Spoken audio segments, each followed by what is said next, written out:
Hi hello friends, ನಾನು ನಿಮ್ಮ Chetan Kumar. Welcome back to Sadhana Shankar academy Shikaripura. ಆತ್ಮೀಯರೇ, ನಮ್ಮಲ್ಲಿ ನಿಮಗೆ HSTR, GPHTR, PHTR, Karnataka TET, 10th LBA classes, general science along with general English classes ಲಭ್ಯ ಇದ್ದಾವೆ. ಯಾರಿಗೆಲ್ಲ ಈ ಕ್ಲಾಸಸ್ಗಳು ಒಂದು ಕೋರ್ಸ್ ರೂಪದಲ್ಲಿ ಬೇಕೋ ಈ ಕೆಳಕಂಡಂಥ ನಂಬರ್ಗೆ ಕಾಂಟ್ಯಾಕ್ಟ್ ಮಾಡಿರಿ ಅಂತ ಹೇಳ್ತಾ, ಈ ದಿನ ನಾನು 2024ರಲ್ಲಿ ನಡೆದಂತಹ ಈ ಕರ್ನಾಟಕ TETಯ ಸೆಕೆಂಡ್ ಲ್ಯಾಂಗ್ವೇಜ್ ಇಂಗ್ಲೀಷನ್ನ ಡಿಸ್ಕಷನ್ ಮಾಡ್ತಾ ಇದ್ದೀನಿ. ಈ ಒಂದು ಪೇಪರ್ ಪ್ಯಾಟರ್ನ್ ಹೆಂಗಿತ್ತು ಅಂತ ಹೇಳಿದ್ರೆ, ಇಲ್ಲಿ ನೋಡೋದಾದರೆ ಪ್ರೋಸ್ ಸೆಕ್ಷನಿಂದ 8 ಅಂಕದ ಪ್ರಶ್ನೆಗಳು ಬಂದಿರ್ತವೆ. 8 ಪ್ರಶ್ನೆಗಳು ಬಂದಿರ್ತವೆ. ಸೊ ಪೊಯೆಟ್ರಿಯಿಂದ 7 ಕ್ವಶನ್ ಬಂದಿರ್ತವೆ. ಟೋಟಲ್ 15 ಮಾರ್ಕ್ಸಿಗೆ ಈ ಒಂದು 2024ರದ ಪೇಪರ್ ಇತ್ತು ಅಂಥೇಳಿ ನಮಗೆ ಗೊತ್ತಿರಬೇಕು. ಯಾಕೆ ಅಂತ ಹೇಳಿದ್ರೆ, ಇನ್ನೇನು ಕೆಲವೇ ದಿನಗಳಲ್ಲಿ ನೀವೆಲ್ಲ ಒಂದು TET ಅಟೆಂಡ್ ಮಾಡ್ತಾ ಇದ್ದೀರಿ. ನಿಮಗೆ ಇದ್ರ ಬಗ್ಗೆ ಒಂದು ಮಾಹಿತಿ ಇತ್ತು ಅಂತ ಹೇಳಿದ್ರೆ ಏನೆಲ್ಲ ಓದಬೇಕು. ಈ ಪ್ರೋಸ್ ಮತ್ತು ಪೊಯೆಟ್ರಿ ನಾವು ಪ್ರಿಡಿಕ್ಟ್ ಮಾಡೋಕ್ಕಾಗಲ್ಲ. ಇದು ಎಕ್ಸಾಮ್ ಹಾಲಲ್ಲಿ ಏನು ಬರುತ್ತೆ, ಯಾವ ಒಂದು ಪ್ರೋಸ್ ಬರುತ್ತೆ, ಯಾವ ಒಂದು ಪೊಯೆಟ್ರಿ ಬರುತ್ತೆ, just we have to adjust. ನಾವು ಅದಕ್ಕೆ ಅಡ್ಜಸ್ಟ್ ಆಗಲೇಬೇಕು. ಯಾಕೆ ಅಂತ ಹೇಳಿದ್ರೆ ಅನ್ಪ್ರಿಡಿಕ್ಟು ಇವೆಲ್ಲ. ಬಟ್ ಇಲ್ಲೂ ಕೂಡ ಪ್ರೋಸ್ ಮತ್ತು ಪೊಯೆಟ್ರಿನ ಹೆಂಗೆ ನಾವು ಅಟೆಂಡ್ ಮಾಡಬೇಕು ಅನ್ನೋದು ನನ್ನ ನೆಕ್ಸ್ಟ್ ಕ್ಲಾಸಲ್ಲಿ ಬರುತ್ತೆ, ನಿಮಗೆ ನೋಡಿ ಅಂತ ಹೇಳ್ತಾ, ಈ ದಿನ ನಾನು ನಿಮಗೆ ಇನ್ನು ರೆಸ್ಟ್ ಆಫ್ ದ 15 ಮಾರ್ಕ್ಸ್ ಎಲ್ಲಿಂದ ಬಂತು, ಅದನ್ನು ಹೆಂಗೆ ಕ್ರ್ಯಾಕ್ ಮಾಡಬೇಕು ಅನ್ನೋದನ್ನು, ಮತ್ತು ಅದಕ್ಕೆ ಏನೆಲ್ಲ ಟಿಪ್ಸ್ಗಳನ್ನು ಮತ್ತು ಟ್ರಿಕ್ಸ್ಗಳನ್ನು ಯೂಸ್ ಮಾಡಬೇಕು ಅಂಥೇಳಿ ಈ ಒಂದು ಕ್ಲಾಸಲ್ಲಿ ನಾನು ಹೇಳ್ಕೊಡ್ತಾ ಇದ್ದೀನಿ. Let us move to first question. Choose the correct verb form of the sentence ಅಂಥೇಳಿ. ಈ ವರ್ಬ್ ಫಾರ್ಮ್ ಅಂತ ಹೇಳಿದ್ರೆ ಇದು ದೊಡ್ಡ ಕಾನ್ಸೆಪ್ಟ್. ಇದು ನಮ್ಮ ಒಂದು ಪಾರ್ಟ್ಸ್ ಆಫ್ ಸ್ಪೀಚಲ್ಲಿ ದೊಡ್ಡ ಕಾನ್ಸೆಪ್ಟೇ ಈ ವರ್ಬು. ಯಾಕೆ ಅಂತ ಹೇಳಿದ್ರೆ ತುಂಬ ಇದರಲ್ಲಿ ಆಕ್ಸಿಲರಿ ವರ್ಬ್ ಇದೆ, ಮೊಡಲ್ಸ್ ಇದೆ, ಪರ್ಮನೆಂಟ್ ಮೇನ್ ವರ್ಬ್ಸ್ ಇದ್ದಾವೆ. ಅರ್ಥ ಆಗ್ತಿದೆಯಾ? ತುಂಬ ದೊಡ್ಡ ಕಾನ್ಸೆಪ್ಟ್ ಇದು. ಈ ವರ್ಬ್ ಫಾರ್ಮ್ನ ನಾವು ಐಡೆಂಟಿಫೈ ಮಾಡಬೇಕು ಅಂತ ಹೇಳಿದ್ರೆ ಜಸ್ಟ್ ವಿ ನೋ ಟೆನ್ಸಸ್. ನಮಗೆ ಟೆನ್ಸಸ್ ಬಗ್ಗೆ ಸ್ವಲ್ಪನಾರು ಐಡಿಯಾ ಇರಬೇಕು. ಏನು ಟೆನ್ಸಸ್ ಬಗ್ಗೆ, present tens, past tens, future tense ಬಗ್ಗೆ ಸ್ವಲ್ಪ ಐಡಿಯಾ ಇತ್ತು ಅಂತ ಹೇಳಿದ್ರೆ ಈ ಕ್ವಶನನ್ನು ಈಸಿಯಾಗಿ ನಾವು ಸಾಲ್ವ್ ಮಾಡಿಬಿಡ್ಬೋದು. ಹೇಗೆ ಸರ್ ಅಂತ ಹೇಳಿದ್ರೆ, ಯಾವುದೇ ಕ್ವಶನ್ ಆದರೂ ಕೂಡ ಅಲ್ಲೊಂದು ಏನಿರುತ್ತೆ, ಕೀವರ್ಡ್ ಇರುತ್ತೆ. ಆ ಕೀವರ್ಡನ್ನು ನಾವೇನು ಮಾಡಬೇಕು ಅಂತ ಹೇಳಿದ್ರೆ just we have to identify the keyword. ಈ ಒಂದು ಕ್ವಶನನ್ನು ಓದಿದಾಗ ನಮಗೆ ಕೀವರ್ಡ್ ಗೊತ್ತಾಗುತ್ತೆ ಏನಂತೇಳಿ. ಇಲ್ಲಿ 4 ಆಪ್ಷನ್ಗಳಿದ್ದಾವೆ. ಈ 4 ಆಪ್ಷನ್ಗಳಲ್ಲಿ ಯಾವುದು ಇದಕ್ಕೆ ಸೂಟ್ ಆಗುತ್ತೆ ಅಂಥೇಳಿ ನಾವು ಈಸಿಯಾಗಿ ಐಡೆಂಟಿಫೈ ಮಾಡ್ಬೋದು. ಹೇಗೆ? The window was open. ಏನು? ಕಿಟಕಿ ಓಪನ್ ಇತ್ತು ಅಂತ ಹೇಳಿದ್ರೆ ಪಾಸ್ಟ್ ಟೆನ್ಸಲ್ಲಿ ಬರುತ್ತೆ. Was open and a bird dash in to the room ಅಂಥೇಳಿ. ಹಕ್ಕಿ ಹೋಗಿ ಆ ರೂಮ್ ಒಳಗೆ ಹಾರಿ ಕೂತ್ಕೊಳ್ತು ಅಂಥೇಳಿ ಇದ್ರ ಅರ್ಥ, ಈ ಒಂದು ಸೆಂಟೆನ್ಸ್ನ ಅರ್ಥ. ಇಲ್ಲಿ ವಾಸ್ ಅನ್ನೋ ಒಂದು ಕೀವರ್ಡು ನಮಗೆ ಏನು ಕ್ಲೂ ಕೊಡ್ತಾ ಇದೆ ಅಂತ ಹೇಳಿದ್ರೆ, ಈ ಸೆಂಟೆನ್ಸು ಪಾಸ್ಟ್ ಟೆನ್ಸಲ್ಲಿದೆ. ಯಾವ ಟೆನ್ಸಲ್ಲಿದೆ? ಇದು ಪಾಸ್ಟ್ ಟೆನ್ಸಲ್ಲಿದೆ ಅಂತ ಹೇಳ್ತಾ ಇದೆ. ಸೊ ನಿಮಗೆ ಗೊತ್ತಿರಬೇಕು, ಫ್ಲೈ ಅನ್ನೋದು ಪ್ರೆಸೆಂಟ್ ಟೆನ್ಸಿನ ವರ್ಬು, ಫ್ಲೈಸ್ ಅನ್ನೋದು ಕೂಡ ಪ್ರೆಸೆಂಟ್ ಟೆನ್ಸಿನ ವರ್ಬು. ಫ್ಲೈ ಅನ್ನೋದನ್ನು ಪ್ಲ್ಯೂರಲಿಗೆ ಬಳಸ್ತೀವಿ, ಫ್ಲೈಸ್ ಅನ್ನೋದನ್ನು ಸಿಂಗ್ಯುಲರಿಗೆ ಬಳಸ್ತೀವಿ. ಫ್ಲೋನ್ ಅಂತ ಹೇಳಿದ್ರೆ ಪಾಸ್ಟ್ ಪಾರ್ಟಿಸಿಪಲ್ನ ವರ್ಬು. ಇದನ್ನು ಬಳಸಬೇಕು ಅಂತ ಹೇಳಿದ್ರೆ ಹಿಂದ್ಗಡೆ ಹ್ಯಾಸು ಅಥವಾ ಇದು ಪಾಸ್ಟ್ ಟೆನ್ಸ್ ಆಗಿರೋದ್ರೆ ಹ್ಯಾಡ್ ಇರಲೇಬೇಕು. ಸೊ ಫ್ಲ್ಯೂ ಅನ್ನೋದು ಇಲ್ಲಿ ರೈಟ್ ಆನ್ಸರ್. ಯಾಕೆ ಅಂತ ಹೇಳಿದ್ರೆ ಇದು ಪಾಸ್ಟ್ ಟೆನ್ಸಿನ ಸೆಂಟೆನ್ಸ್ ಆಗಿರುತ್ತೆ. The window was open and a bird flew in to the room. ಏನು? ವಿಂಡೋ, ಕಿಟಕಿ ಓಪನ್ ಇತ್ತು, ಹಕ್ಕಿ ಹಾರಿ ಹೋಗಿ ಅಲ್ಲಿ ಕೂತ್ಕೊಳ್ತು ಅನ್ನೋದು ಈ ಒಂದು ಸೆಂಟೆನ್ಸಿನ ಅರ್ಥ ಆಗುತ್ತೆ. So the right choice is C. ಅರ್ಥ ಆಗ್ತಿದೆಯಲ್ವಾ? ಈ ರೀತಿ ನಾವೇನು ಮಾಡಬೇಕು ಅಂತ ಹೇಳಿದ್ರೆ, ಒಂದು ಕ್ವಶನ್ ಪೇಪರ್ನ ಓದಬೇಕಾದ್ರೆ ಅದನ್ನು ಐಡೆಂಟಿಫೈ ಮಾಡಬೇಕು. ಕೀವರ್ಡ್ ಜೊತೆಗೆ ಐಡೆಂಟಿಫೈ ಮಾಡಿದರೆ ಈಸಿಯಾಗಿ ನಮಗೆ ಮಾರ್ಕ್ಸ್ ಸಿಗುತ್ತೆ. ಎಲ್ಲೂ ಕೂಡ ನಮ್ಮ ಮಾರ್ಕ್ಸು ವೇಸ್ಟ್ ಆಗಲ್ಲ. The second question is choose the appropriate superlative degree. Degrees of ಕಂಪ್ಯಾರಿಸನಲ್ಲಿ ನಿಮ್ಗೆ ಗೊತ್ತಿದೆ, ಡಿಗ್ರೀಸ್ ಆಫ್ ಕಂಪ್ಯಾರಿಸನ್ನಲ್ಲಿ there are 3 types of degrees ಅಂಥೇಳಿ. One is positive, comparative, superlative ಅಂಥೇಳಿ. ಸೂಪರ್ಲೇಟಿವ್ ಡಿಗ್ರಿಯಲ್ಲಿ ನನ್ನೊಂದು ವಿಡಿಯೋ ಇದೆ, ಆ ವಿಡಿಯೋ ನೋಡ್ಕೊಂಬಂದರೆ ಗೊತ್ತಾಗುತ್ತೆ. Degrees of comparison by Chetan Kumar sir ಅಂತ ಹೇಳಿದ್ರೆ ನಿಮಗೆ ಸಿಗುತ್ತೆ ಯೂಟ್ಯೂಬಲ್ಲಿ. ನಿಮಗೆ ಸೂಪರ್ಲೇಟಿವ್ ಡಿಗ್ರಿಯಲ್ಲಿ ಇಲ್ಲಿ ಯಾವ ಮೆಥಡ್ ಯೂಸ್ ಮಾಡಿದ್ದಾರೆ ಅಂತ ಹೇಳಿದ್ರೆ, ಬಾಡಿಗಾರ್ಡ್ ಮೆಥಡಲ್ಲಿ ವೆರಿ ಫ್ಯೂ ಅಂತ ಬಂದಿದೆ. ವೆರಿ ಫ್ಯೂ ಅಂತ ಬಂದಾಗ ಸೂಪರ್ಲೇಟಿವ್ ಡಿಗ್ರಿಯಲ್ಲಿ ಏನಾಗುತ್ತೆ ಅಂದರೆ ಒನ್ ಆಫ್ ದ ಅಂತ ಹೇಳಿ ಒಂದು ವರ್ಡ್ ಬರುತ್ತೆ, ಬಾಡಿಗಾರ್ಡ್ ಅಂತ ಹೇಳಿ ಕರಿತೀವಿ ಅದನ್ನು. ಒನ್ ಆಫ್ ದ ಏನು ಫಾಲೋ ಮಾಡುತ್ತೆ ಅಂತ ಹೇಳಿದ್ರೆ ಯಾವಾಗಲೂ ಕೂಡ ಪ್ಲೂರಲ್ ವರ್ಬನ್ನು ತಗೊಳುತ್ತೆ, ಅದು ಪ್ಲೂರಲ್ ನೌನನ್ನು ತಗೊಳುತ್ತೆ. ಎಸ್, ಇವಾಗ ನಾವು ಇದನ್ನು ನೋಡೋದಾದರೆ very few Kings var as great as Ashoka ಅಂತ, ಇದು ಪಾಸಿಟಿವ್ ಡಿಗ್ರಿಲಿ ಇರ್ತಕ್ಕಂತಹ ಒಂದು ಸೆಂಟೆನ್ಸು. ಇದನ್ನು ಸೂಪರ್ಲೇಟಿವ್ ಮಾಡಿರಿ ಅಂತ ಕೇಳಿದರೆ ಅಶೋಕ ವಾಸ್ ದ ಗ್ರೇಟೆಸ್ಟ್, ನಾನು ಹೇಳಿದಂತಹ ವರ್ಡ್ ಇಲ್ಲಿಲ್ಲ, ಒನ್ ಆಫ್ ದ ಅಂತ ಇಲ್ಲ, ಇಲ್ಲಿ ಏನು ಒನ್ ಆಫ್ ದ ಅಂತ ಹೇಳಿ ವರ್ಡ್ ಇಲ್ಲ. ಸೊ ಈ ಆಪ್ಷನ್ ಬರಲ್ಲ. Ashoka is the greatest king, ಇದು ಪ್ರೆಸೆಂಟ್ ಟೆನ್ಸಲ್ಲಿದೆ, ಇದು ಪಾಸ್ಟ್ ಟೆನ್ಸಲ್ಲಿದೆ, ಇದು ಪ್ರೆಸೆಂಟ್ ಟೆನ್ಸಲ್ಲಿದೆ. ಸೊ ಇದು ಕೂಡ ಬರಲ್ಲ, ಇದು ಕೂಡ ಆಪ್ಷನ್ ಅಲ್ಲ ಇಲ್ಲಿ. Ashoka was one of the greatest Kings ಅಂತ ಇದೆ, ಇದು ನಾನು ಹೇಳಿದ್ದಕ್ಕೆ 100% ಹೋಲಿಕೆ ಆಗುತ್ತೆ. ಯಾಕೆ? ಒನ್ ಆಫ್ ದ ಅಂತ ಹೇಳಿ ಒಂದು ಬಾಡಿಗಾರ್ಡ್ ಇದೆ, then it follows plural noun. King ಅಂತ ಇರಬಾರ್ದು, ಕಿಂಗ್ಸ್ ಅಂತಲೇ ಇರಬೇಕು. ಓಕೆ, ಅಶೋಕ ಈಸ್ ಬರಲ್ಲ ಇಲ್ಲಿ. ಸೊ ಆಪ್ಷನ್ 3 ಇದೆಯಲ್ಲ, ಇದು ಕರೆಕ್ಟ್ ಆದಂಥ ಆನ್ಸರ್ ಆಗುತ್ತೆ ಸ್ನೇಹಿತರೆ. ಈ ರೀತಿ ನಾವೇನು ಮಾಡಬೇಕು ಅಂತ ಹೇಳಿದ್ರೆ ನಮ್ಮ ಒಂದು ಇಂಗ್ಲೀಷ್ನ ಇಂಪ್ರೂವ್ ಮಾಡ್ಕೋಬೇಕಾಗತ್ತೆ. Yes, let us move to third question. Yes, third question ಏನಿದೆ ನೋಡ್ರಿ. ಎಸ್, ರಿಪೋರ್ಟೆಡ್ ಸ್ಪೀಚಿಗೆ ಸಂಬಂಧಿಸಿದಂಥ ಕ್ವಶನ್ ಇದು. ಇಲ್ಲಿ ಒಂದು ಈಸಿ ಟ್ರಿಕ್ಸ್ ಹೇಳ್ತೀನಿ, ಈಸಿಯಾಗಿ ಐಡೆಂಟಿಫೈ ಮಾಡ್ಬೋದು ನಾವು. ಸೆಂಟೆನ್ಸಲ್ಲಿ ದೇರ್ ಆರ್ 5 ಟೈಪ್ಸ್ ಅಂತ ಹೇಳಿ ನಿಮಗೆ ಗೊತ್ತು. ಏನು? ಫಸ್ಟ್ ಟೈಪು ಅಸರ್ಟಿವ್ ಸೆಂಟೆನ್ಸು, ಎರಡನೇದು interrogative sentence or imperative sentence ಅಂತ ಹೇಳಿ ಕರಿತೀವಿ, ಮೂರನೇದು ಇಂಟ್ರಾಗೇಟಿವ್ ಸೆಂಟೆನ್ಸು, ನಾಲ್ಕನೇದು ಎಕ್ಸ್ಕ್ಲಮೇಟರಿ ಸೆಂಟೆನ್ಸು, ಐದನೇದು ಆಪ್ಟಿಟಿವ್ ಸೆಂಟೆನ್ಸ್ ಅಂತ ಹೇಳಿ ಕರಿತೀವಿ. ಈ 5 ಸೆಂಟೆನ್ಸ್ಗಳಲ್ಲಿ ನಾವು ಈ ಒಂದು ರಿಪೋರ್ಟೆಡ್ ಸ್ಪೀಚನ್ನು ನಾವು ಮಾಡಬೇಕಾಗತ್ತೆ. ಈ 5 ಸೆಂಟೆನ್ಸ್ಗಳನ್ನು ನಾವು ರಿಪೋರ್ಟೆಡ್ ಸ್ಪೀಚ್ ಮಾಡಿದರೆ ಇಲ್ಲಿ ಇಂಟ್ರಾಗೇಟಿವ್ ಸೆಂಟೆನ್ಸ್ನ ಫಾರ್ಮೆಟ್ ಇದು ಯಾವುದು? Interrogative sentence. ಇಂಟ್ರಾಗೇಟಿವ್ ಸೆಂಟೆನ್ಸಲ್ಲಿ ಯಾವ ಫಾರ್ಮೆಟ್ ಅಂತ ಹೇಳಿದ್ರೆ ಇಂಟ್ರಾಗೇಟಿವ್ ಸೆಂಟೆನ್ಸಲ್ಲಿ ಎಸ್ ಆರ್ ನೋ ಫಾರ್ಮೆಟ್ ಇದು, yes or no type format ಇದು. Can I help you with your homework ಅಂತ ಹೇಳಿ ಯಾರು ಕೇಳ್ತಾರೆ ಅಂತ ಹೇಳಿದ್ರೆ ಅವರ ಮದರ್ ಕೇಳ್ತಾರೆ, ನಾನು ನಿನ್ನ ಹೋಮ್ವರ್ಕಿಗೆ ಹೆಲ್ಪ್ ಮಾಡ್ಬೋದಾ ಅಂಥೇಳಿ ಕೇಳ್ತಾರೆ. ಇಲ್ಲಿ ಎಸ್ ಆರ್ ನೋ ಟೈಪ್ಗಿದ್ದಾಗ ಇಫ್ ಅನ್ನೋ ಲಿಂಕಿಂಗ್ ವರ್ಡು ಅಥವಾ ವೆದರ್ ಅನ್ನೋ ಲಿಂಕಿಂಗ್ ವರ್ಡನ್ನು ನಾವು ಬಳಸ್ತೀವಿ. ಇದು ನಿಮಗೆ ಗೊತ್ತಿರಬೇಕು. Yes or no type question ಇದ್ದಾಗ yes or no type question ಹೆಂಗೆ ಸ್ಟಾರ್ಟ್ ಆಗುತ್ತೆ ಅಂತ ಹೇಳಿದ್ರೆ ಯಾವಾಗಲೂ ವರ್ಬಿಂದ ಸ್ಟಾರ್ಟ್ ಆಗುತ್ತೆ. ಕ್ಯಾನ್ ಅಂತ ಸ್ಟಾರ್ಟ್ ಆಗುತ್ತೆ, ಡು ಯು ಈಟ್ ಫ್ರೂಟ್ ಅಂತ ಹೇಳಿ ಡೂ ಅನ್ನೋದ್ರಿಂದ ಸ್ಟಾರ್ಟ್ ಆಗುತ್ತೆ. Verb are you interested in music ಅಂತ ಹೇಳಿ ಆರ್ ಅನ್ನೋ ವರ್ಡಿಂದ ಸ್ಟಾರ್ಟ್ ಆಗುತ್ತೆ, ಮೀನ್ಸ್ ವರ್ಬಿಂದ ಸ್ಟಾರ್ಟ್ ಆಗುತ್ತೆ. ಅವೆಲ್ಲ yes or no type question ಅಂತೇಳಿ ನಾವು ಅರ್ಥ ಮಾಡ್ಕೋಬೇಕು. ಸೆಂಟೆನ್ಸಲ್ಲಿ yes or no type question ಇತ್ತು ಅಂತ ಹೇಳಿದ್ರೆ ಅಲ್ಲಿ ಲಿಂಕಿಂಗ್ ವರ್ಡ್ ಆಗಿ ಇಫ್ ಅಥವಾ ವೆದರ್ನ ಬಳಸಬೇಕಾಗತ್ತೆ. ಸೊ ಇಲ್ಲಿ ವೆದರ್ ವೆದರ್ ವೆದರ್ ವೆದರ್ ಅಂಥೇಳಿ 4ರಲ್ಲೂ ಇದೆ. ಸರ್ 4ರಲ್ಲೂ ಇದೆ, ಹೇಗೆ ಸರ್ ನಾವು ಮಾಡೋದು ಅಂತ ಹೇಳಿದ್ರೆ ಇಲ್ಲಿ ಇನ್ನೊಂದು ವರ್ಡ್ ಇದೆ, ಕ್ಯಾನ್ ಅಂತ ಇದೆ. ಕ್ಯಾನ್ ಇದ್ದಿದ್ದು ರಿಪೋರ್ಟ್ ಮಾಡಿದಾಗ ಕುಡ್ ಆಗುತ್ತೆ. ಇಲ್ಲಿದೆಯಾ? ವುಡ್ ಇದೆ, ಇದು ಬರಲ್ಲ. ವಿಲ್ ಇದೆ, ಇದು ಬರಲ್ಲ. ಮೈಟ್ ಇದೆ, ಇದು ಬರಲ್ಲ. ಸೊ ಆಪ್ಷನ್ 4 ಇದೆಯಲ್ಲ, ಆಪ್ಷನ್ ಡಿ ಇದೆಯಲ್ಲ, ಇದು ರೈಟ್ ಆದಂಥ ಆನ್ಸರು. ನೋಡಿ ಇವಾಗ ಇದು ನೋಡೋಣ. ಇವಾಗ my mother asked me whether she could help me with my homework ಅನ್ನೋದು ಕರೆಕ್ಟ್ ಆದಂಥ ಆನ್ಸರ್ ಆಗುತ್ತೆ. ಈ ಥರ ನಾವೇನು ಮಾಡಬೇಕು ಅಂತ ಹೇಳಿದ್ರೆ ಈಸಿಯಾಗಿ ಆ ಕ್ವಶನನ್ನು ಸಾಲ್ವ್ ಮಾಡಬೇಕಾಗುತ್ತೆ. ಯಾಕೆ ಅಂತ ಹೇಳಿದ್ರೆ ನಮಗೆ 150 ಮಾರ್ಕ್ಸಿಗೆ ಒಂದು ಎಕ್ಸಾಮ್ ಇರಿದ್ದಾಗ ನಾವು ಆ ಡ್ಯೂರೇಷನಲ್ಲಿ ಅಷ್ಟನ್ನು ಕ್ರ್ಯಾಕ್ ಮಾಡೋ ಕೆಪಾಸಿಟಿ ಬೆಳೆಸ್ಕೋಬೇಕು ಅಂತ ಹೇಳಿದ್ರೆ just we have to identify the keywords ಮೇಲೆ ನಾವು ಏನು ಮಾಡಬೇಕಾಗತ್ತೆ, ಆ ಎಕ್ಸಾಮ್ ಹಾಲಲ್ಲಿ ಆಟ ಆಡಬೇಕಾಗತ್ತೆ. Yes, let us move to next question.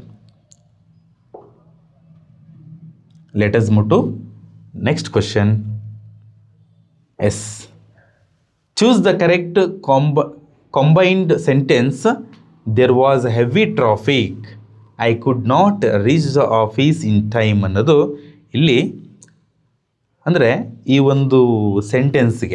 ಒಂದು ಸೆಂಟೆನ್ಸ್ಗೆ 4 ಆಪ್ಷನ್ ಕೊಟ್ಟಿದ್ದಾರೆ. 4 ಆಪ್ಷನಲ್ಲಿ ಯಾವುದು ಸೂಟ್ ಆಗುತ್ತೆ ಅಂಥೇಳಿ ಇಲ್ಲಿ question. In spite of heavy traffic I could reach the office in time. ಆ ಹೆವಿ ಟ್ರಾಫಿಕ್ ಇದ್ದರೂ ಕೂಡ ನಾನು ಆಫೀಸನ್ನು ಇನ್ ಟೈಮ್ ತಲುಪಿದೆ ಅನ್ನೋದು first option. In spite of heavy traffic I did not reach the office in time. ಅಷ್ಟು ಟ್ರಾಫಿಕ್ ಇದ್ದರೂ ಕೂಡ ನಾನು ಆಫೀಸನ್ನು ತಲುಪಲಿಲ್ಲ ಅಂಥೇಳಿ.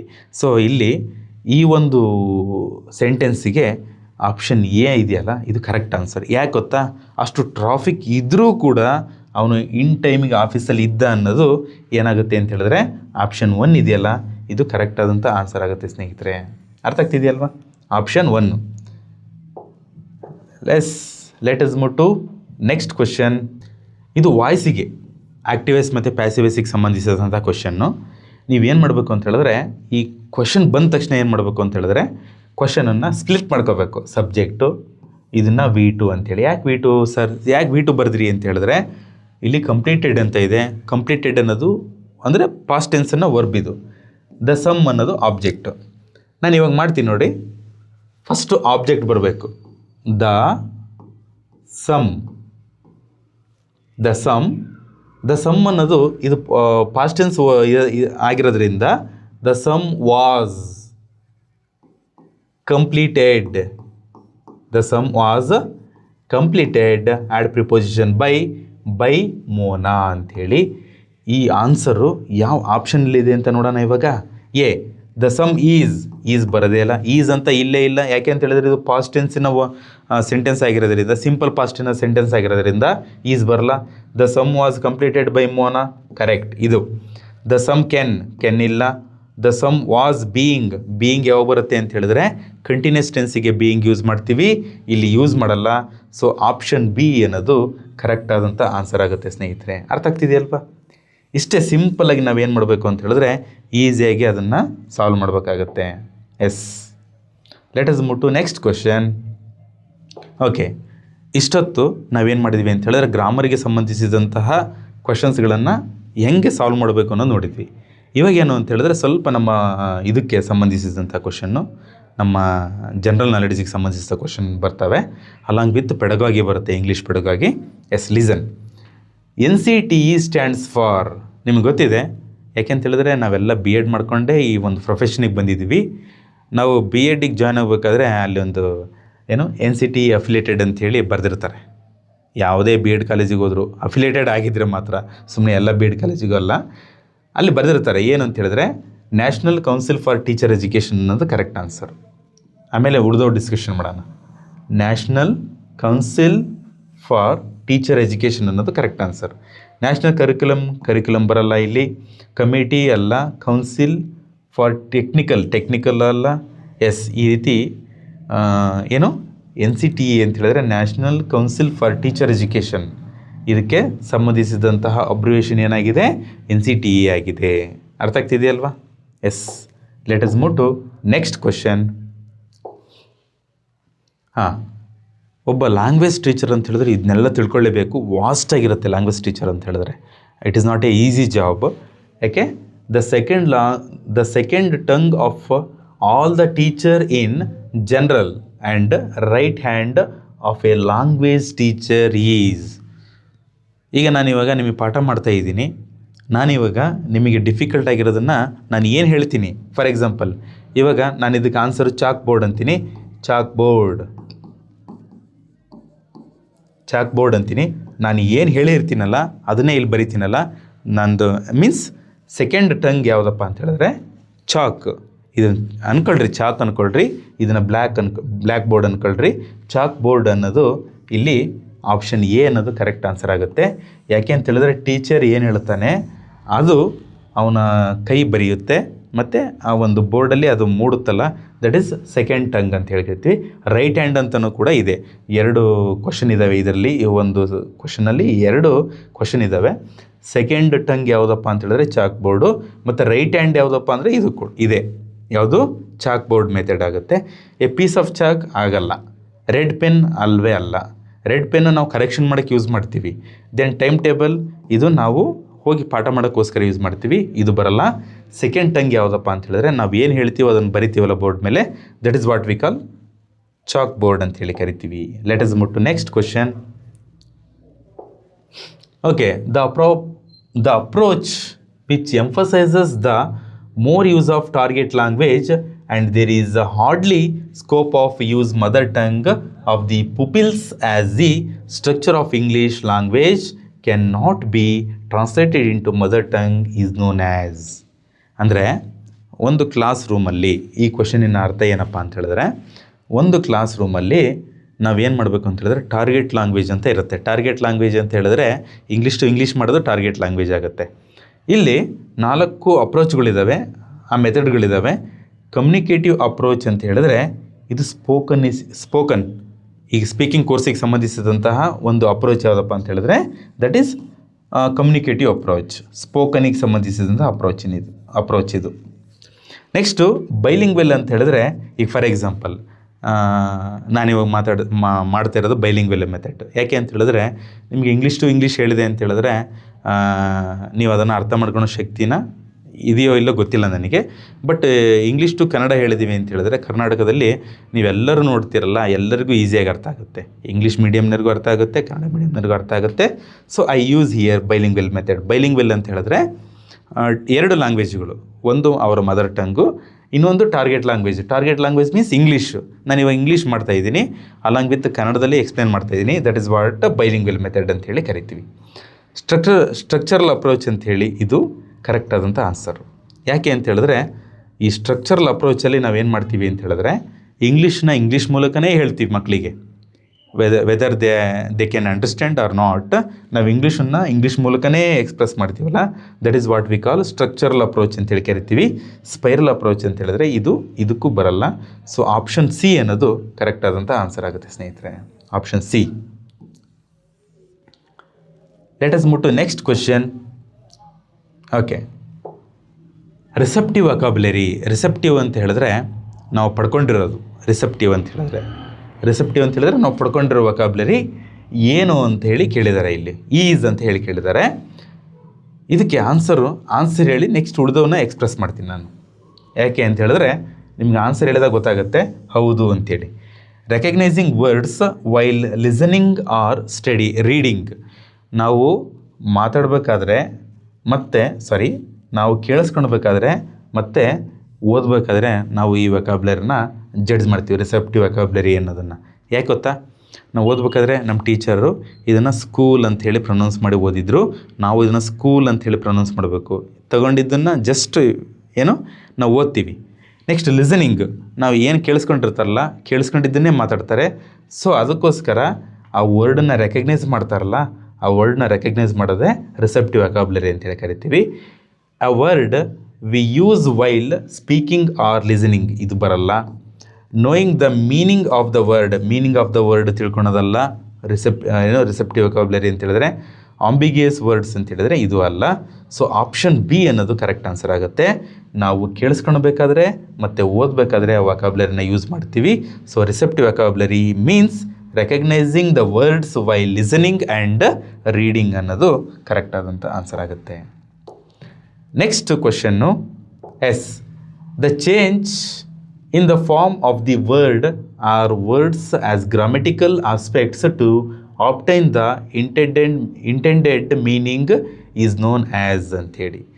ಈ ಅಷ್ಟು 4 ಆಪ್ಷನನ್ನು ನಾವು ಚರ್ಚೆ ಮಾಡಿದಾಗ ಗೊತ್ತಾಗುತ್ತೆ ನಮಗೆ ಯಾವುದು ಆಪ್ಷನ್ ಕರೆಕ್ಟ್ ಅಂಥೇಳಿ.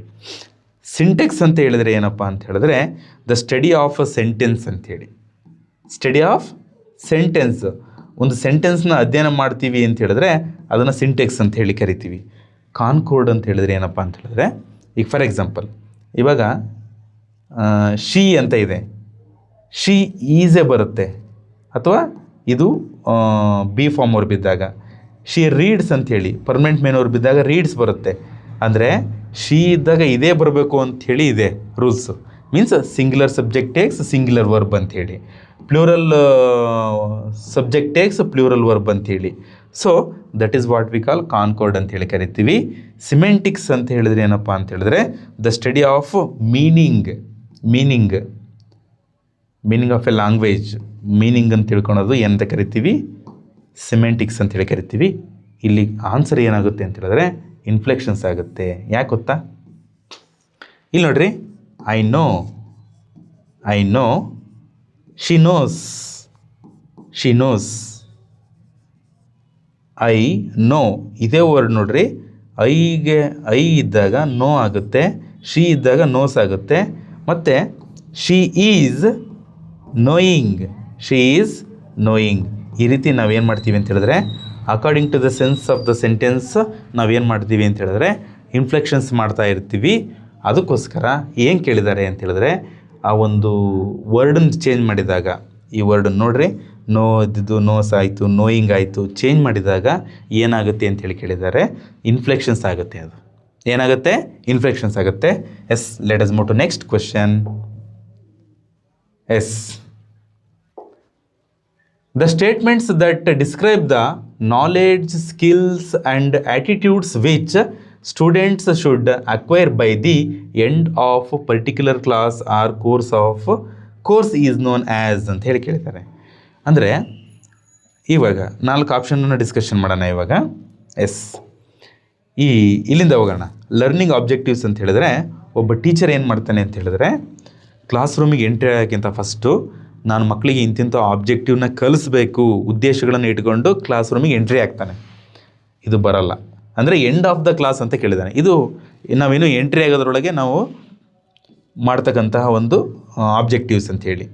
ಲರ್ನರ್ಸ್ ಔಟ್ಕಮ್ಸ್ ಅಂತ ಹೇಳಿದ್ರೆ ಹೀಗೆ ಗೊತ್ತಾಗಲ್ಲ, ಇದು ಬರಲ್ಲ. ಐಟಮ್ ಬ್ಯಾಂಕ್ ಅಂತ ಹೇಳಿದ್ರೆ ಇದು ಅಲ್ಲ. ಲರ್ನಿಂಗ್ ಔಟ್ಕಮ್ಸ್ ಅಂತೇಳಿ ಅಂದರೆ ಒಬ್ಬ ಟೀಚರ್ ಕ್ಲಾಸ್ ರೂಮಿಗೆ ಎಂಟ್ರಿ ಆಗೋಕ್ಕಿಂತ ಫಸ್ಟು ಅವನು ಬರ್ಕೊಂಡಿರ್ತಾನೆ, ಮಗು ಈ ಒಂದು ಗ್ರಾಮರನ್ನು ಕಲಿಯುತ್ತೆ ಈ ಕ್ಲಾಸಲ್ಲಿ ಅಂತೇಳಿ. ಲಾಸ್ಟಿಗೆ ಲರ್ನಿಂಗ್ ಔಟ್ಕಮ್ಸು, ಆ ಕಲಿಕಾಂಶಗಳು ಹೊರಗೆ ಬರ್ತಾವಲ್ಲ, ಆ ಕಲಿಕಾಂಶಗಳು ಹೊರಗೆ ಬರೋದನ್ನು ನಾವೇನಂತ ಕರಿತೀವಿ? ಲರ್ನಿಂಗ್ ಔಟ್ಕಮ್ಸ್ ಅಂತ ಹೇಳಿ ಕರಿತೀವಿ. ಮಕ್ಕಳಲ್ಲಿರ್ತಕ್ಕಂತಹ ನಾಲೆಡ್ಜ್ ಎಕ್ಸಿಬಿಟ್ ಆಗುತ್ತೆ, ಸ್ಕಿಲ್ ಎಕ್ಸಿಬಿಟ್ ಆಗುತ್ತೆ, ಆ್ಯಟಿಟ್ಯೂಡ್ ಎಕ್ಸಿಬಿಟ್ ಆಗುತ್ತೆ. ಯಾವಾಗ? When teacher teach at the end of the class he evaluate. ಅವನು ಟೀಚ್ ಮಾಡಿ ಲಾಸ್ಟಿಗೆ ಇವ್ಯಾಲ್ಯುವೇಟ್ ಮಾಡಿದಾಗ ಏನು ಎಕ್ಸಿಬಿಟ್ ಆಗುತ್ತೆ? ಲರ್ನಿಂಗ್ ಔಟ್ಕಮ್ಸ್ ಹೊರಗೆ ಬರ್ತವೆ. ಯಾವುದ್ರ ಬಗ್ಗೆ ಇದ್ದಂಥ ಲರ್ನಿಂಗ್ ಔಟ್ಕಮ್ಸ್ ಅಂತ ಹೇಳಿದ್ರೆ ನಾಲೆಡ್ಜು, ಸ್ಕಿಲ್ಸು, ಆ್ಯಟಿಟ್ಯೂಡ್ಸ್ ಬಗ್ಗೆ ಇದ್ದಂತಹ ಒಂದು ಸ್ಕಿಲ್ಸ್ ಏನಾಗ್ತವೆ, ಔಟ್ಕಮ್ ಆಗ್ತವೆ ಅನ್ನೋದು ಈ ಒಂದು ಕ್ವಶನಿನ ಆನ್ಸರ್ ಆಗುತ್ತೆ. Yes, let us move to next question. A teacher divides. Teacher ಏನು ಮಾಡ್ತಾರೆ? ಒಂದು ಕ್ಲಾಸನ್ನು ಡಿವೈಡ್ ಮಾಡ್ಕೊಳ್ತಾರೆ. ಒಂದು 40 ಹುಡುಗರು ಇರ್ತಾರೆ ಅಂತ ಹೇಳಿದ್ರೆ ಒಂದು 10 ಹುಡುಗರು ಇರ್ತಾರೆ, ಒಂದು 4 ಗುಂಪುಗಳನ್ನು ಮಾಡ್ಕೊಳ್ತಾರೆ. ಅವ್ರಿಗೆ ಏನು ಮಾಡ್ತಾರೆ ಅಂತ ಹೇಳಿದ್ರೆ ಒಂದೊಂದು ಗ್ರೂಪಿಗೆ ಡಿಸ್ಕಷನ್ ಮಾಡೋಕ್ಕೆ ಮತ್ತು ಅವರ ವ್ಯೂಸನ್ನು ಪ್ರೆಸೆಂಟ್ ಮಾಡೋಕ್ಕೆ ಬಿಡ್ತಾರೆ. ಯಾವುದ್ರ ಮೇಲೆ ಅಂತ ಹೇಳಿದ್ರೆ ಕನ್ಸರ್ವೇಷನ್ ಆಫ್ ವಾಟರ್, ಈ ಟಾಪಿಕ್ ಮೇಲೆ, ಕನ್ಸರ್ವೇಷನ್ ಆಫ್ ವಾಟರ್ ಮೇಲೆ ನಿಮ್ಮ ವ್ಯೂಸು ಏನಿದೆ. ಒಂದು whether it is you present in drawing ಮೂಲಕನಾರು ಪ್ರೆಸೆಂಟ್ ಮಾಡ್ಬೋದು, ಆರ್ ಪಿಕ್ ಆ್ಯಂಡ್ ಸ್ಪೀಚ್, ಅದು ಒಂದು ಪಿಕ್ ಆ್ಯಂಡ್ ಸ್ಪೀಚ್ ಮೂಲಕನಾರು ಪ್ರೆಸೆಂಟ್ ಮಾಡ್ಬೋದು, ಅಥವಾ ನೀವು ಎಸೆ ರೂಪದಲ್ಲಾರು ಕೂಡ ಪ್ರೆಸೆಂಟ್ ಮಾಡ್ಬೋದು, ಅಥವಾ ನೀವು ಒಂದು ಸ್ಪೀಚ್ ಮಾಡಾರು ಪ್ರೆಸೆಂಟ್ ಮಾಡ್ಬೋದು ಅಂಥೇಳಿ ಅವರಿಗೆ ಬಿಟ್ಬಿಡ್ತಾರೆ. ನೀವು ಹೆಂಗಾರ ಒಟ್ಟು ಈ ಕನ್ಸರ್ವೇಷನ್ ಆಫ್ ವಾಟರ್ ಅನ್ನೋದು ಒಂದು ಕಾನ್ಸೆಪ್ಟ್ ಮೇಲೆ ಡಿಸ್ಕಷನ್ ಮಾಡಬೇಕು ಅಂಥೇಳಿ ಬಿಟ್ಬಿಡ್ತಾರೆ. ಇದು ಏನು, ಯಾವ ಅಪ್ರೋಚ್ ಅಂತ ಹೇಳಿ ಕೇಳಿದ್ದಾರೆ. ನ್ಯಾಚುರಲ್ ಅಪ್ರೋಚ್ ಅಂತ ಹೇಳಿದರೆ ಅಲ್ಲ. ಯಾಕೆ ಅಂತ ಹೇಳಿದ್ರೆ ನ್ಯಾಚುರಲ್ ಅಪ್ರೋಚಲ್ಲಿ ಇವೆಲ್ಲ ಬರಲ್ಲ. ಮೀನ್ಸ್ ಅವ್ರವರಿಗೆ ಬಿಟ್ಟರೆ ಅದು ನ್ಯಾಚುರಲ್ ಅಪ್ರೋಚ್ ಅಲ್ಲ. ಇದು ಸ್ಟ್ರಕ್ಚರಲ್ ಅಪ್ರೋಚ್ ಅಂತ ಹೇಳಿದ್ರೆ ಇದು ಅಲ್ಲ. ಡಿಡಕ್ಟಿವ್ ಅಪ್ರೋಚ್ ಅಂತ ಹೇಳಿದ್ರೆ ಇಲ್ಲಿ ನಾವು ಎಕ್ಸಾಂಪಲ್ ಹೇಳಿ ರೂಲ್ಸ್ ಹೇಳಲ್ಲ, ಸೊ ಇದು ಬರಲ್ಲ. ಕನ್ಸ್ಟ್ರಕ್ಟಿವಿಸ್ಟ್ ಅಪ್ರೋಚ್ ಅಂತ ಹೇಳಿದ್ರೆ ಇದು ಬರುತ್ತೆ. ಯಾಕೆ ಅಂತ ಹೇಳಿದ್ರೆ ಮಕ್ಕಳು ತಮ್ಮಲ್ಲಿರ್ತಕ್ಕಂತಹ ನಾಲೆಡ್ಜನ್ನು ಯೂಸ್ ಮಾಡ್ಕೊಂಡು ಆ ಒಂದು ಎಲ್ಲರೂ ಕೂಡ ಬುದ್ಧಿವಂತರು ಅಂತ ಹೇಳಿ ಹೇಳೋಕ್ಕಾಗಲ್ಲ ನಾವು. ಮೀನ್ಸ್ ಒಬ್ಬರು ಬರೆಯೋದರಲ್ಲಿ ಬುದ್ಧಿವಂತರಾಗಿರ್ತಾರೆ, ಅವರು ಒಂದು ಎಕ್ಸ್ಪ್ರೆಷನ್ ಮಾಡೋದರಲ್ಲಿ ಬುದ್ಧಿವಂತರಾಗಿರ್ತಾರೆ.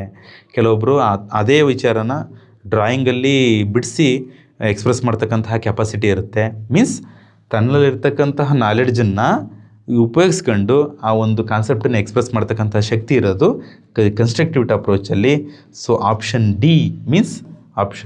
ಡಿ ಅನ್ನೋದು ಕರೆಕ್ಟ್ ಆನ್ಸರ್ ಆಗುತ್ತೆ, constructive approach. Next, the study of articulation. ಈ ಆರ್ಟಿಕ್ಯುಲೇಷನ್ನು, ಟ್ರಾನ್ಸ್ಮಿಷನ್ನು, ರಿಸೆಪ್ಷನ್ನು, ಸ್ಪೀಚ್ ಸೌಂಡ್ ಅಂತ ಬಂತು ಅಂತ ಹೇಳಿದ್ರೆ ಕಣ್ಣು ಮುಚ್ಕೊಂಡು ಫೋನೆಟಿಕ್ಸ್ ಅಂತ ಹಾಕ್ರಿ. ಯಾಕೆ ಅಂತ ಹೇಳಿದ್ರೆ ನಾವು ಸ್ಪೀಚ್ ಸೌಂಡ್ ಅಂತ ಹೇಳಿದ್ವಿ. ಸ್ಪೀಚ್ ಸೌಂಡ್ ಅಂತ ಒಂದು ವರ್ಡ್ ಇತ್ತು ಅಂತ ಹೇಳಿದ್ರೆ ನೀವು ಯಾವ ಆಪ್ಷನ್ನು ನೋಡೋಕೆ ಹೋಗ್ಬೇಡ್ರಿ, ಫೋನೆಟಿಕ್ಸ್ ಅಂತ ಹಾಕ್ರಿ. ಲಿಂಗ್ವಿಸ್ಟಿಕ್ಸ್ ಅಂತ ಹೇಳಿದ್ರೆ ಸ್ಟಡಿ ಆಫ್ ಎ ಲ್ಯಾಂಗ್ವೇಜ್ ಅಂಥೇಳಿ, study of a language. Syntax ಅಂತ ಹೇಳಿದ್ರೆ ನಾನು ಹೇಳಿದ್ದೀನಿ ಸ್ಟಡಿ ಆಫ್ ಸೆಂಟೆನ್ಸ್ ಅಂಥೇಳಿ. ಮಾರ್ಫಾಲಜಿ ಅಂತ ಹೇಳಿದ್ರೆ ಸ್ಟಡಿ ಆಫ್ ವರ್ಡ್ಸ್ ಅಂಥೇಳಿ. ಏನೋ ಸ್ಪೀಚ್ ಸೌಂಡ್ ಅಂತ ಹೇಳಿದ್ರೆ ಫೋನೆಟಿಕ್ಸ್. ಅರ್ಥ ಆಗ್ತಿದೆಯಲ್ವಾ? Yes, let us move to next question. The teacher first presents an object. Teacher ಏನು ಮಾಡ್ತಾರೆ, ಒಂದು ಆಬ್ಜೆಕ್ಟನ್ನು ಹಿಡ್ಕೊತಾರೆ, ಇದು ಪೆನ್. ಆದರೆ ಇಲ್ಲಿ ಬುಕ್ ಅನ್ನೋ ಆಬ್ಜೆಕ್ಟನ್ನೇ ಯೂಸ್ ಮಾಡಿದ್ದಾರೆ ಟೀಚರ್. ಯಾರು? ಟೀಚರ್. ಬುಕ್ ಅನ್ನೋ ಆಬ್ಜೆಕ್ಟನ್ನು ಯೂಸ್ ಮಾಡ್ಕೊಂಡು ಏನು ಮಾಡಿದ್ದಾರೆ ಅಂತ ಹೇಳಿದ್ರೆ, ಬುಕ್ ಅಂತ ಒಂದು ಸರಿ ಹೇಳ್ತಾರೆ, next this is your book ಅಂತಾರೆ. ಅದೇ ಸೇಮ್ ವರ್ಡನ್ನೇ ರಿಪೀಟ್ ಮಾಡ್ತಾರೆ. ದಿಸ್ ಈಸ್ ಯುವರ್ ಬುಕ್ ಅಂತಾರೆ, next my book is red ಅಂತಾರೆ, ಮೈ ಬುಕ್ ಈಸ್ ರೆಡ್ ಅಂತಾರೆ, next your book is blue ಅಂತಾರೆ. So this is an example for, ಈ ಒಂದು ಮೆಥಡು ಈ ಒಂದು 4ರಲ್ಲಿ ಯಾವುದಕ್ಕೆ ಎಕ್ಸಾಂಪಲ್ ಅಂತೇಳಿ. ಸೆಂಟೆನ್ಸ್ ಮೆಥಡ್ ಅಂತ ಹೇಳಿದ್ರೆ ಅಲ್ಲ. ಯಾಕೆ ಅಂತ ಹೇಳಿದ್ರೆ ಇಲ್ಲಿ ಸೆಂಟೆನ್ಸನ್ನು ರಿಪೀಟ್ ಮಾಡಿಲ್ಲ. ಇಲ್ಲಿ ವರ್ಡ್ ಮೆಥಡ ಹೌದು. ಯಾಕೆ ಗೊತ್ತಾ, ಟೀಚರ್ ಬುಕ್ ಅನ್ನೋ ವರ್ಡನ್ನು ಏನು ಮಾಡ್ತಾರೆ, ಆ ಬುಕ್ಕನ್ನು ಆಬ್ಜೆಕ್ಟನ್ನು ಫಸ್ಟ್ ಏನು ಮಾಡ್ತಾರೆ, ಇಂಟ್ರಡ್ಯೂಸ್ ಮಾಡ್ತಾರೆ. ಬುಕ್ಕನ್ನೇ ಇಟ್ಕೊಂಡು ಏನು ಮಾಡ್ತಾರೆ, ಸೆಂಟೆನ್ಸ್ ಮಾಡೋಕ್ಕೆ ಸ್ಟಾರ್ಟ್ ಮಾಡ್ತಾರೆ. ಸೊ ಆ ಬುಕ್ ಅನ್ನೋ ವರ್ಡ್ ಇಟ್ಕೊಂಡು ಆ ಬುಕ್ ಅಂದ್ಕೊಂಡು ಅವ್ರು ಏನು ಮಾಡ್ತಾರೆ ಅಂತ ಹೇಳಿದ್ರೆ ಸೆಂಟೆನ್ಸನ್ನು ಮಾಡ್ತಾ ಹೋಗಿದ್ದರಿಂದ ಈ ಮೆಥಡನ್ನು ವರ್ಡ್ ಮೆಥಡ್ ಅಂತ ಹೇಳಿ ಕರಿತೀವಿ. ಸ್ಟೋರಿ ಮೆಥಡ್ ಅಲ್ಲ, ಫ್ರೇಸ್ ಮೆಥಡ್ ಅಲ್ವೇ ಅಲ್ಲ. ಸೊ ಆಪ್ಷನ್ ಬಿ ಅನ್ನೋದು ಕರೆಕ್ಟ್ ಆದಂಥ ಆನ್ಸರ್ ಆಗುತ್ತೆ ಸ್ನೇಹಿತರೆ. ಅರ್ಥ ಆಗ್ತಿದೆಯಲ್ವಾ? Yes. Next question. Yes. Assessment is made along with the teaching of lessons throughout the academic year. Throughout the academic year ಅಂತ ಹೇಳಿದ್ರೆ ಇದು ಫಾರ್ಮೇಟಿವ್ ಅಸೆಸ್ಮೆಂಟ್ ಆಗುತ್ತೆ, FA ಅಂತ ಹೇಳಿ ಕರಿತೀವಿ. ಎಂಡ್ ಆಫ್ ದ ಅಕಾಡೆಮಿಕ್ ಅಥವಾ ಆಫ್ ಆಫ್ ದ ಅಕಾಡೆಮಿಕ್ ಅಂತ ಹೇಳಿ ಕೇಳಿದ್ರೆ ಇದು ಸಮೇಟಿವ್ ಅಸೆಸ್ಮೆಂಟ್, SA ಅಂತ ಹೇಳಿ ಕರಿತೀವಿ. SA 1 ಆಗಿರ್ಬೋದು, SA 2 ಆಗಿರ್ಬೋದು. ಇದು of of the academic and end of the academic ಆಗುತ್ತೆ. ಥ್ರೋಟ್ ದ ಅಕಾಡೆಮಿಕ್ ಅಂತ ಹೇಳಿದ್ರೆ ಫಾರ್ಮೇಟಿವ್ ಅಸೆಸ್ಮೆಂಟ್ ಆಗುತ್ತೆ. ಸೊ ಇದರ ಬಗ್ಗೆ ಸ್ವಲ್ಪ ಕನ್ಫ್ಯೂಸ್ ಇದೆ ನಿಮಗೆ, ತುಂಬ ಜನ ಕಮೆಂಟ್ ಬಾಕ್ಸಲ್ಲಿ ಹಾಕ್ತಾಯಿದ್ರಿ. ಸೊ ಕ್ಲಿಯರ್ಡ್ ಹಿಯರ್, ನಾನು ನಿಮಗೆ ಕ್ಲಿಯರ್ ಮಾಡಿದ್ದೀನಿ ಅಂತ ಅಂದ್ಕೊಳ್ತೀನಿ ಇಲ್ಲಿ. ಎಸ್. ನೆಕ್ಸ್ಟು ಸ್ನೇಹಿತರೆ, ತುಂಬ ಜನ ಕಮೆಂಟ್ ಬಾಕ್ಸಲ್ಲಿ ಹಾಕ್ತಾಯಿದ್ರಿ, ಸರ್ GPSTರಿಗೆ ದಿ ಬೆಸ್ಟ್ ಬುಕ್ ಯಾವುದು ಅಂಥೇಳಿ. ನಮ್ಮ ಸ್ನೇಹಿತರಾದಂತಹ KS ಕರಂಗಾಣಿ ಸರ್ ಅವರು ಈ ಒಂದು ಬುಕ್ಸನ್ನು ಬರೆದಿದ್ದಾರೆ. 2020ರಲ್ಲಿ ಈ ಬುಕ್ಕು ಪಬ್ಲಿಷ್ ಆಗುತ್ತೆ. ಈ ಬುಕ್ಕು ಪಬ್ಲಿಷ್ ಆದ ತಕ್ಷಣ ಒಂದು ರಿಕ್ರೂಟ್ಮೆಂಟ್ ಆಗುತ್ತೆ, ಒಂದು ದೊಡ್ಡ ರಿಕ್ರೂಟ್ಮೆಂಟ್. ಇದು ಒಂದು 15,000 ಶಿಕ್ಷಕರ ನೇಮಕಾತಿ ಆಗುತ್ತೆ. ಈ ಒಂದು ಸಮಯದಲ್ಲಿ ಈ ಬುಕ್ಸನ್ನು ಓದಿ ಸುಮಾರಷ್ಟು ಕರ್ನಾಟಕದಾದ್ಯಂತ ತುಂಬ ಜನ ಇಂಗ್ಲೀಷ್ ಟೀಚರ್ಸ್ ಅಪಾಯಿಂಟ್ ಆಗಿರೋದನ್ನ ನಾವು ನೋಡ್ಬೋದು. ಯಾರು ಕೂಡ ನೀವು ಹೆಂಗೆ ಅಪಾಯಿಂಟ್ ಆದ್ರಿ ಅಂತ ಹೇಳಿದ್ರೆ ಆ ಸೀಕ್ರೆಟನ್ನು ರಿವೀಲ್ ಮಾಡಲ್ಲ. ಸೊ ದಿ ಬೆಸ್ಟ್ ಬುಕ್ ಅಂತ ಹೇಳೋಕ್ಕೆ ಇಷ್ಟಪಡ್ತೀನಿ. ಯಾಕೆ ಅಂತ ಹೇಳಿದ್ರೆ ಆ ಕಂಟೆಂಟ್ ಹಂಗಿದೆ. ಡಿಸ್ಕ್ರಿಪ್ಟಿವ್ ಏರಿಯಾಸಲ್ಲಿ ಕವರ್ ಮಾಡಿರ್ತಕ್ಕಂಥ ಕಂಟೆಂಟ್ ಆಗಿರ್ಬೋದು, notice writing, dairy writing, email writing, profile writing, article, speech, story, everything. ಆ ಒಂದು GPSTರಿಗೆ ಏನೇನು ಬೇಕೋ ಎಲ್ಲದನ್ನು ಕೂಡ ಈ ಒಂದು ಬುಕ್ಸಲ್ಲಿ ಅವರು ಹಾಕಿ ಆ ಒಂದು ಒಂದೊಂದು ಪ್ರಶ್ನೆಗೂ ಕೂಡ ಡಿಸ್ಕ್ರಿಪ್ಷನನ್ನು ಬರೆದಿದ್ದಾರೆ, ಮೀನ್ಸ್ ವಿವರಣೆಯನ್ನು ಬರೆದಿದ್ದಾರೆ. ತುಂಬ ಅರ್ಥಗರ್ಭಿತವಾಗಿದೆ. ನೀವು GPST ಬರದೇ ಇದ್ರೂ ಪರವಾಗಿಲ್ಲ. ಆ್ಯಸ್ ಎ ಇಂಗ್ಲೀಷ್ ಟೀಚರು ಅಂದರೆ ಎಲ್ಲ ಇಂಗ್ಲೀಷ್ ಟೀಚರು ಕೂಡ ಈ ಒಂದು ಬುಕ್ಕನ್ನು ಇಟ್ಕೊಂಡ್ರೆ ನಿಮ್ಮ ಟೀಚಿಂಗಿಗೆ ಹೆಲ್ಪ್ ಆಗುತ್ತೆ ಅಂತ ಹೇಳ್ತಾ